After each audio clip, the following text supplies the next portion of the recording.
I came into my preferred form of entertainment, rock and roll, through a very pop-friendly environment of the Beatles. Okay, Yeah, and yeah. my tree thrust out from there. Okay, Okay. another major branch I, was Led I, Zeppelin, I like the right? way you're explaining that. Yeah. And another major branch was Yes, and Pink Floyd, and the Police, and you know uh, God, Queen. All right, Right. so Right. Right. that this is my domain. Okay, now King Crimson. To me, I had already thought I reached Nirvana, and I had heard a few of their cuts, and frankly, at Right. the time, I didn't like them.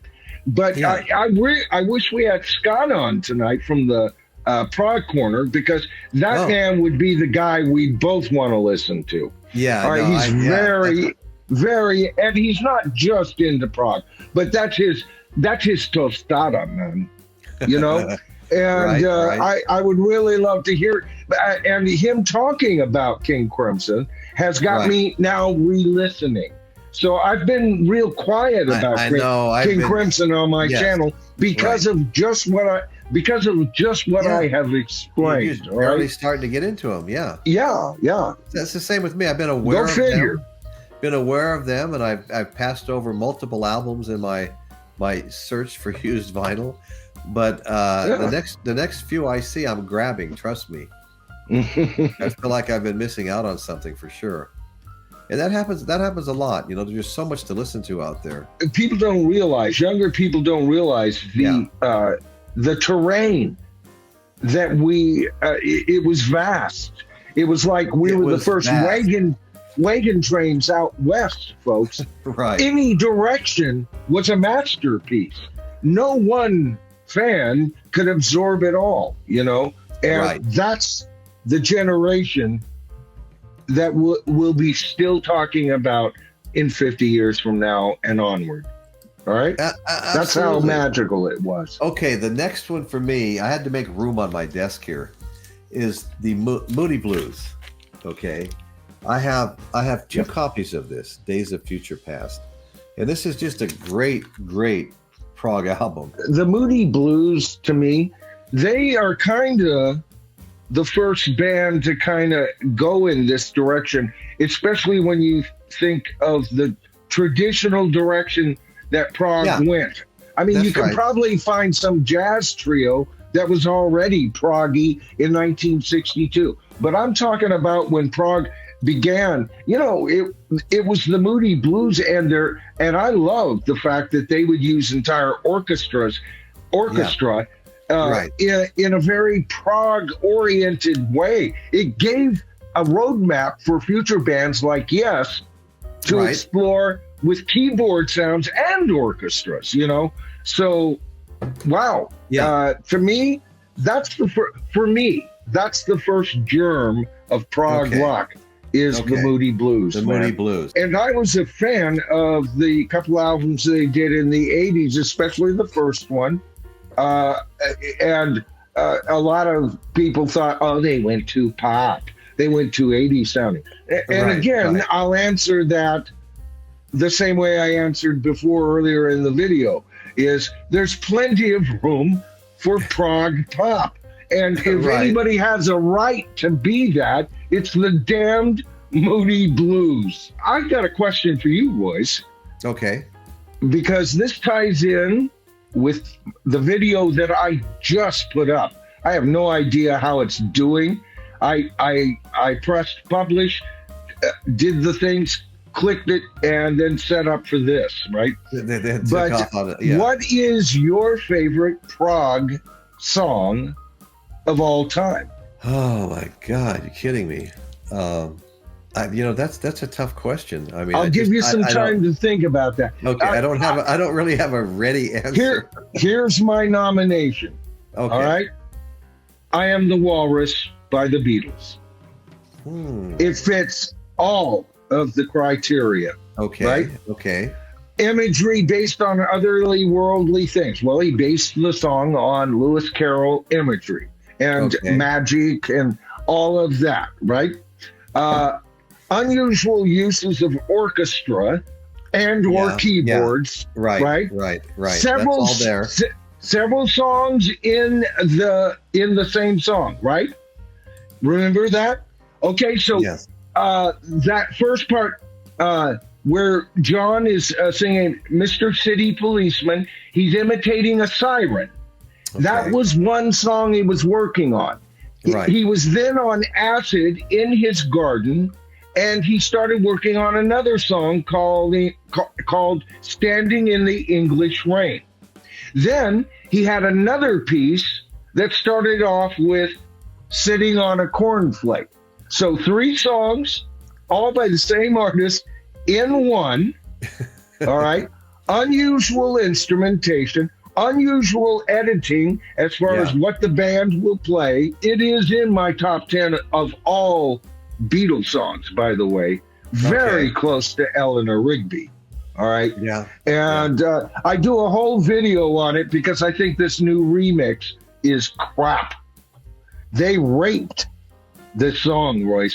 They raped it. And, oh, God, listen to it on the Blue album. There is so much wrong with this mix. And if this is the crap we're going to get. Okay. Are you talking about the new Blue album? The new Blue album, the remix. The triple album set, yes. I Am the Walrus. Okay. And, it's a sad state of affairs. It really is. Now, I don't think that of all of these remixes. I've heard some.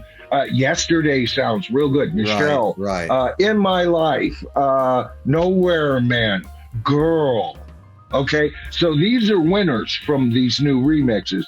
But I Am the Walrus is a freaking joke. Yeah. I might have to take something off of Pink Floyd Dark Side of the Moon. Yeah. Okay. I mean, there's like a few that I could pick from, but that's some great prog right there to me. But you're right. You're right. The Beatles were once again cutting edge when it came to the prog and the overreaching, bringing in the orchestra and everything else. Yeah. But Moody Blues was a favorite of mine. Going way back, I saw them in concert once, years and years ago, in my older teen years. Gary Spring, I wish how you doing, had. brother? Yeah. Oh, yeah. One of my favorite videos is them live at Red Rocks. I wish I had been there. They have the whole orchestra, and of course that's a natural amphitheater, folks. All right. Yes, that's exactly right.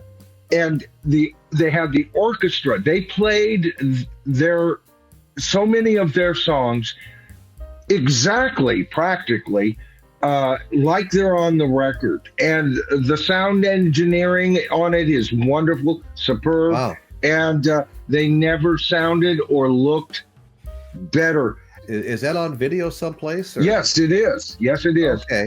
Just look it up. It's called The Moody Blues live at Red Rocks. Okay. I won't forget that. We had a place called Red Rock in Vegas where I grew up too. It's one of those rare concerts that were filmed where the experience is not just the band and the way that they present the music with a full freaking orchestra, complete with the poetry leading up to these songs by their drummer, Cold-Hearted Orb, right? You're getting all of this, and the fans were just grooving that night. All right, now there's magic, but they're playing in the best freaking natural amphitheater on earth. This goes into spiritual realms, folks. Absolutely. I got a question for you. I've been reading about prog music, the last couple of days leading up to doing this, and looking at a lot of lists and things like that, and conversation about each band. And you know what? The one thing that stood out to me is all of these people creating these lists of prog music bands. They shied away from the blues-based bands like a Led Zeppelin. Right? Mm-hmm. And so you never found them on any of the lists. What Chris Elliott's saying here, Achilles' Last Stand from Led Zeppelin, is my favorite prog-ish song. And I love that. because you could stamp Led Zeppelin all over prog. I'd say it's very proggish. But, Absolutely. I think a lot of the bias towards more blues-based band was because of the progenitors and then the first big prog band, Moody Blues. And yes, they came from a very European sound. A lot of their cans and Brahms.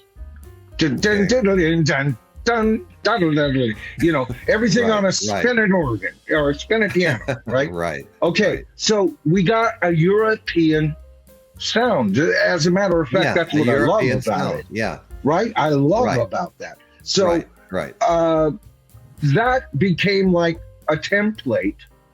And but if you're a musician or a serious listener, a serious fan, you come to realize there's no such thing as just prog, just heavy metal, right? No, they're not like, with the great bands anyway. They're like subgenres of rock and roll, Yeah, exactly. And you can have several subgenres spread across a certain band. I agree, Royce. Absolutely. And absolutely, you could say that of Led Zeppelin. And Prog, Prog would absolutely be one of them. What about the first two tracks off of Houses of the Holy? Houses of the Holy, right. That sounds like it could have been a Yes type of interlude. Yes interludes. One of those is Over the Hills and Far Away, right? Right. Yeah, I absolutely love that song. Right. I mean, if you're going to include Jethro Tull as a prog band, which I do. Yeah. How many times did we hear Jethro Tull go down that same territory? They go down there. Only Led Zeppelin did it better. That's right. That's right. Well, of course. A lot better, but still gotta love Jethro. Well, Tull. Not a lot better. I'm a pretty major Jethro Tull fan. Jethro Tull is badass. They kick rear end, buddy. To see him on stage at 18 years old, hair practically all the way down to the ground, dancing around in that style of his, with his flute. I mean, it was just, oh my God, it was just just a spectacle. And on Wild Turkey, man, he looked even cooler at the Cow Palace. I loved him. I've always loved Achilles' Last Stand. I love that song too. I mean, you just can't go wrong with Zeppelin. Period. That's one of their top songs to me. Listened to a lot of it lately too, and Houses of the Holy more too than I have in the past. Well, what happened to me, Royce, is I was listening to so much Led Zeppelin when I started my channel because I was making Led Zeppelin videos right and left. I kind of got burnt on them. So the channel, and they kind of disappeared from the news. I still kept up to date with, Robert Plant, when there was the article of Led Zeppelin losing up to 10% of the ownership of their songs. Right, but I had burnt myself out like you can with any other band. Sure. And then just about a month ago, I just started listening again on my own. Right. And so a whole new appreciation has come over me because it's the organic need to listen to them that I want to report on, not because I've got a video needing to go out next week. You know what I mean? Yes. So I feel refreshed. I feel like I've had a shower. I like this French Vinyl Addicts comment here. Procol Harum and the Moody Blues were probably prog-esque, not pure prog bands. Well, they were a massive source of inspiration, just as Brit bands such as Family, the Straubs, Fairport Convention. Well, that's interesting. Well, I think it's how you look at it. You can look at it from a point in time where you're looking back on the Moody Blues, or you can look at it from a point of time from when the Moody Blues arrived. Okay, if you're looking back and prog has established itself as this or that or this, and whatever. All right. Right. You might have a point there. But if you look at the music scene pre-Moody Blues, they're prog. They're prog. I have to say they're prog. But it's a good point. It's a good Yeah, point. no, it's a And good I think point, that's why they're not real high on a lot of people's lists.